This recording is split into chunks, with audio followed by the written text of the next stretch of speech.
42 दिन, 60 नियम और 100 से ज्यादा मौतें। 8 नवंबर को प्रधानमंत्री मोदी ने पुराने 500 और 1000 के नोटों के इस्तेमाल पर रोक लगा दी थी। बता दें कि सरकार और रिजर्व बैंक ने 42 दिन में 60 नियमों की घोषणा की है। जिनके पैसे बैंकों में जमा हो चुके हैं वो डरे हुए हैं। सरकार और रिजर्व बैंक की तरफ से आए 60 दिनों के बाद से वे हर पल डरते रहते हैं कि पता नहीं कब क्या नया फरमान आ जाए। पीएम मोदी सदन में चाहे कुछ कहे न कहे, लेकिन सरकार के बदलते बयान बहुत कुछ कहते हैं। बदलते नियम बताते हैं कि मोदी के नोटबंदी का फैसला फ्लॉप शो साबित हो चुका है। आजादी के बाद ऐसा पहली बार हो रहा है जब कोई सरकार आदेश या सर्कुलर कैलेंडर की तारीख से भी ज्यादा तेज बदल रहा है। एक नजर डालते हैं इस पूरे घटनाक्रम पर। 8 नवंबर, मोदी ने घोषणा की कि पुराने नोट 30 दिसंबर तक बदले जा सकते हैं। वहीं पेट्रोल पंप, रेलवे टिकट की बुकिंग और सरकारी अस्पतालों में पुराने नोट 11 नवंबर तक बदले जा सकेंगे। 9 नवंबर, जिन खातों में 2.5 लाख से ज्यादा की रकम बिना टैक्स दिए रखी गई है उस पर कार्रवाई की जाएगी। वहीं 11 नवंबर तक सभी नेशनल हाईवे को टोल फ्री कर दिया गया। 11 नवंबर, नेशनल हाईवे को टोल फ्री करने की सीमा 14 नवंबर की आधी रात तक बढ़ा दी गई।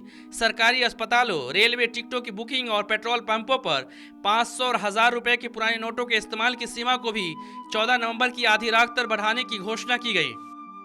13 नवंबर, बैंकों से नोटों के बदलने की सीमा 4000 रुपए से बढ़ाकर 4500 रुपए करने की घोषणा की गई।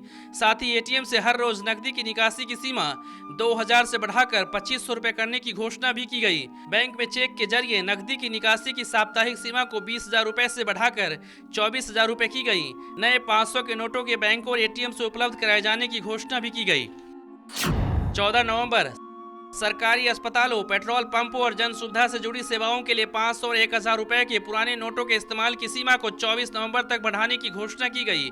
वहीं एटीएम से निकासी के शुल्क को 30 दिसंबर तक खत्म करने का ऐलान किया गया। 15 नवंबर, बैंकों से पुराने नोटों को बदलने गए लोगों की उंगली में स्याही लगाने की घोषणा हुई। 17 नवंबर, पुराने नोट बदलने की सीमा को 4500 रुपए प्रतिदिन से घटाकर 2000 रुपए प्रतिदिन करने की घोषणा हुई। शादियों के लिए 2.5 लाख रुपए तक की निकासी की इजाजत दी गई।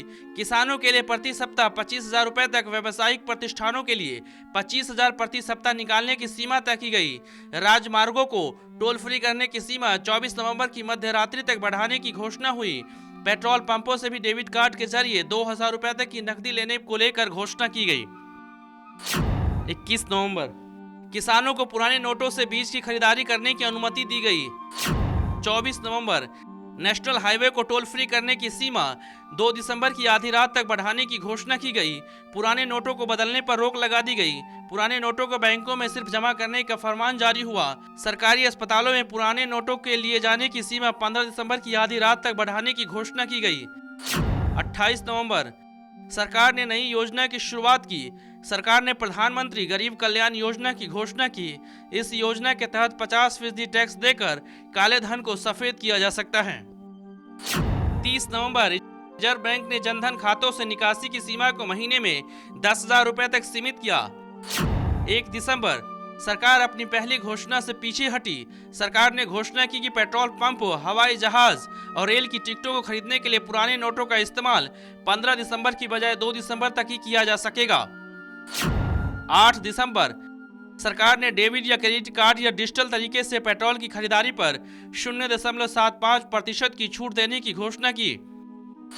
14 दिसंबर, भारतीय रिजर्व बैंक ने सभी बैंकों को निर्देश दिया कि 8 नवंबर से लेकर 30 दिसंबर तक सभी बैंकों की गतिविधि और करेंसी चेस्ट की सीसीटीवी फुटेज की रिकॉर्डिंग को सुरक्षित रखें। 19 दिसंबर, भारतीय रिजर्व बैंक का नया आदेश है कि 30 दिसंबर तक 5000 रुपए या इससे अधिक रकम पुराने नोटों में एक ही बार खाते में जमा कराए जा सकेंगे। पहले अपने बैंक खातों में जमा करने की कोई सीमा तय नहीं की गई थी। नए नियम के अनुसार अब सिर्फ एक बार ही लोग अपने खातों में पुराने नोट जमा कर पाएंगे। Bureau report, national Dastak.